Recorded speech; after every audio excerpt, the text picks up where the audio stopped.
Ranting pun tu masih fasa belajar lagi kan. Antara sumbangan dia satunya adalah tu laluan murid tu. Dan sebelum ni tak ada bumbung. So memang kalau hujan memang berenang. Lepas tu ada tempat duduk di hadapan tu. Kemudian aircon di dalam dewan. Sebab sebelum ni tak ada aircon. So IBG cuba cari perlukan untuk aircon di dalam dewan dengan dia punya lantai tiles. Sebelum ni dia simen biasa. So sekarang dalam fasa untuk kenaikan surau. Surau dalam fasa yang orang kata juga lah sekarang. Renovation. Sebab dia dah orang kata apa kan. Dia punya struktur tanah tu, so dalam tu dia dah mengendap dan dia punya tiles tu pun dah tak boleh nak masuk lagi. So perancangan nak buat surau ni dah lama dah. Dah macam-macam arkitek pun dah tukar semua. Tapi terkendala sebab bajet tak cukup.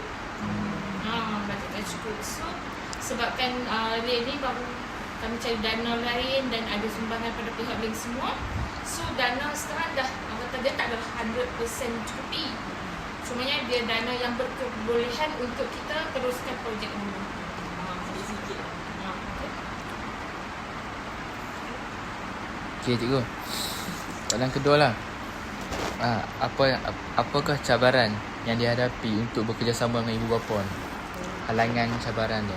Contoh kalau macam mesyuarat IBG tu tak 100% kehadiran ibu bapa datang. Tapi dia macam kita jemputan untuk mesyuarat. Kalau contohlah kita buat cabutan buku ke ataupun apa-apa kehadiran cara sebelum ni, tahun sebelum tu buat cabutan bertuah kehadiran parents agak ramai lah, dekat 200. Tapi selepas tahun ni kami buat sekali dengan jamuan raya, kehadiran parents dalam 100 orang saja macam tu. Mungkinlah sebab ada komitmen luar ke apakah atau tak tahulah, tapi penglibatan bapa tu kata kerjasama tu kurang lah.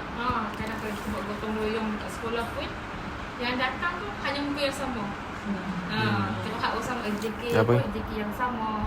Even AJK program ada yang tambah AJK tapi tak datang kalau kita buat aktiviti yang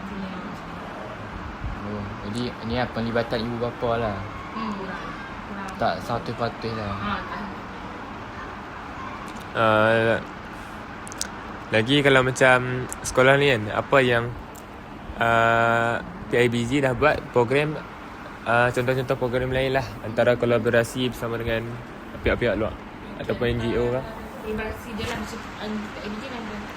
Antara dia yang saya tahu adalah bola tu lah, yang perusahaan pasukan bola sekarang kan. Tu kolaborasi sebab PIBG sekolah ni adalah dia pengurusi e-sport Pulau Pinang.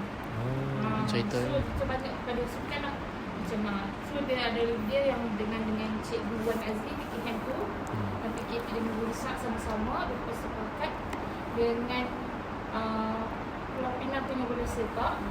So untuk penubuhan ni lah kelab bola sepak di sekolah ni.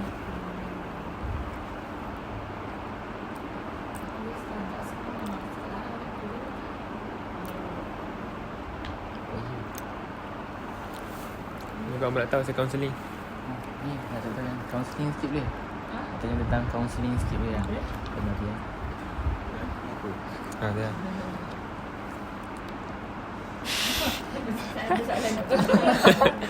Okey, tak apa. Okey, cikgu sebagai cikgu kaunseling ni, apa lagi bidang tugas cikgu sebagai kaunseling yang cikgu dah buat untuk sekolah ni? Kaunseling. Saya kalau masa masuk tu, saya sebenarnya adalah kaunseling. Saya ambil degree kaunseling umum. Yang mana kaunseling ni adalah kepada pelajar sakit dan sebagainya. Tapi disebabkan saya diploma TESOL, so kita membolehkan kita untuk apply for APP. So bila kita masuk ke sekolah adalah satu suasana yang lain. Sangat berbeza sebenarnya kaunseling dan kaunseling di sekolah. Kaunseling yang bukan pendidikan. Yang bukan pendidikan. So masa-masa kita masih dalam fasa adaptation. Macam mana fasa kaunseling di sekolah ni? Kalau bezanya adalah salah satunya kalau macam biasa sesi lah, kita kena 3 sesi kan. Macam kat sekolah pun still kena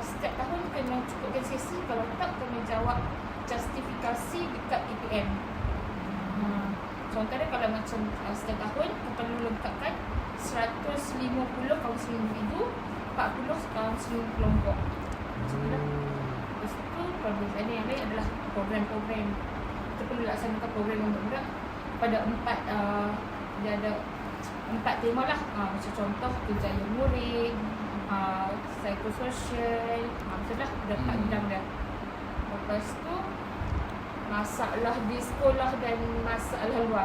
Macam ni sekolah dah. Sebab kita dah biasa bagi libatkan sesi kaunseling ni dengan murid universiti, orang luar kan. Sebenarnya sekolah rendah benda tu adalah masalah-masalah yang berlainan. So di sekolah masalah kaunseling mostly kita akan rujuk balik kepada cara kehidupan dia dekat rumah. Tu beza dia. Okay, kalau cikgu macam kat sekolah ni kan, ramai tak budak yang terima kaunseling personal? Ada je kadang ada murid yang kita panggil klien sukarela dengan klien yang dipanggil. Tu berlainan. Contohlah kalau klien sukarela tu macam cikgu saya ada masalah rumah. Kalau klien dipanggil tu adalah klien yang dirujuk oleh guru kelas ataupun guru disiplin. Agak ramai tu ramai juga lah sebab kita lagi sama, kita kena cari klien untuk lengkapkan sesi kita. Betul.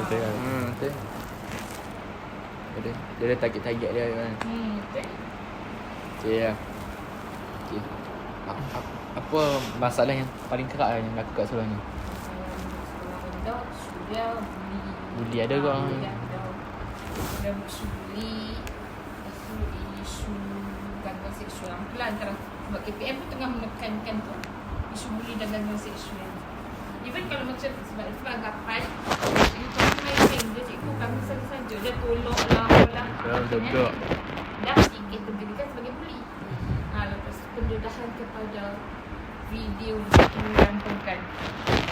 Sebab bagi apa dapat tengok dalam phone tu macam sekadar walaupun benda tu merupakan kartun, contoh anime, tapi itu adalah benda perkara yang bertajah lah. So dia dah dikategorikan sebagai gangguan seksual dan dia influence budak-budak ni untuk cuba buat kat kawan-kawan. Antara isu yang core jugalah.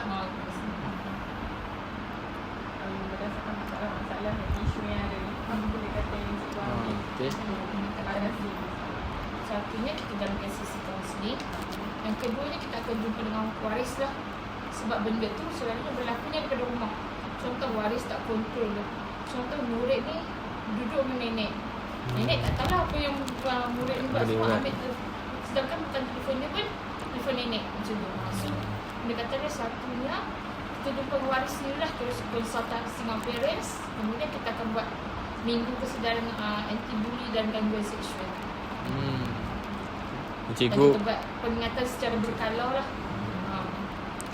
jadi kalau yang murid yang ada masalah ni, parent-parent semua bagi kerjasama. Kau ada tak yang macam lawan? Ada jugalah yang dia tak percaya apa yang sebab dia beranggapan anak dia tak buat benda tu. So bila kita kata pendedahan ni, so dia sekarang zaman yang kita perlukan bukti. Bila kita buat sesi tu, macam ada poin-poin tu kita rakan sebagai bukti yang mana pengakuan pada murid tu sendiri. So bila parents silakan kita kata ni anak dia yang cakap sendiri macam ni. Sebab pernah je kena serangan parents. Macam tu lah. Sebab dia tak percaya kata anak-anak buat macam tu.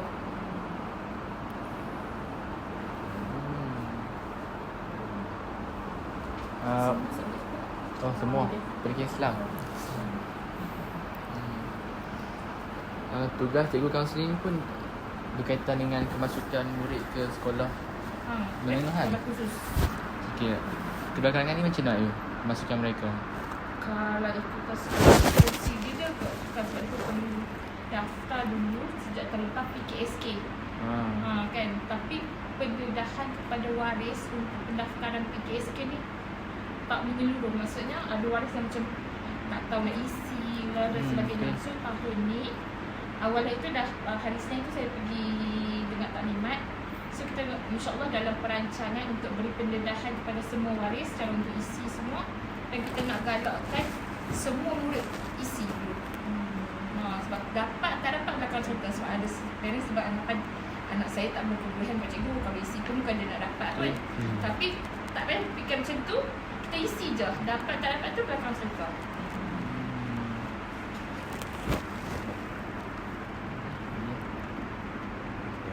Baik lah. Aziz dah Aziz. Soalan. Cikgu dulu diploma TESA kat mana? UPSI. Dekat WIS. Oh, college. Oh. Masih cikgu buat counselling. Counselling kat USAS.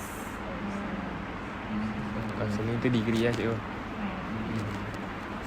Tu apply SPP. Setahun tu baru dapat. Tak payah ambil DPL time. Sebab dah ada kisah daripada TESA tu. Oh, macam tu. Cikgu kalau situ kan kena ambil DPL setahun lagi kan. Dia sebab ada diploma TESA. Cikgu first posting dulu benar sini ke? Ni first posting. Oh. Saya masuk awal tahun 2024. Saya nak masuk tahun ketiga lah semua. Habis degree bila ya? Habis degree. Habis degree. Habis degree tunggu setahun juga dah dapat panggil SPP. Kerja lain dulu. Panggil SPP. Lepas SPP tu tunggu dalam 5 bulan baru kita dapat posting. Cepat juga kan. Cikgu orang sini lah. Orang sini Alhamdulillah. Sebab banyak posting sekarang dapat tempat sendiri kan. Alhamdulillah. Ni semua berharap dapat sendiri tempat sendiri kan. Ni minta sabar. Sebab dia banyak kat Sarawak kan. Sampai dekat Bukan possibility tinggi kot lah kita kan komunikasi sedang Betul. sana. Banyakkannya Pantai Timur lah, orang Pantai Timur. Kan. Sebab kawan pun application dia posting ke sana. Oh. Berharap sini ke berharap sana? Sini ya. Memang semua orang sini. Tapi PDF ni pilih. Hmm. Practical.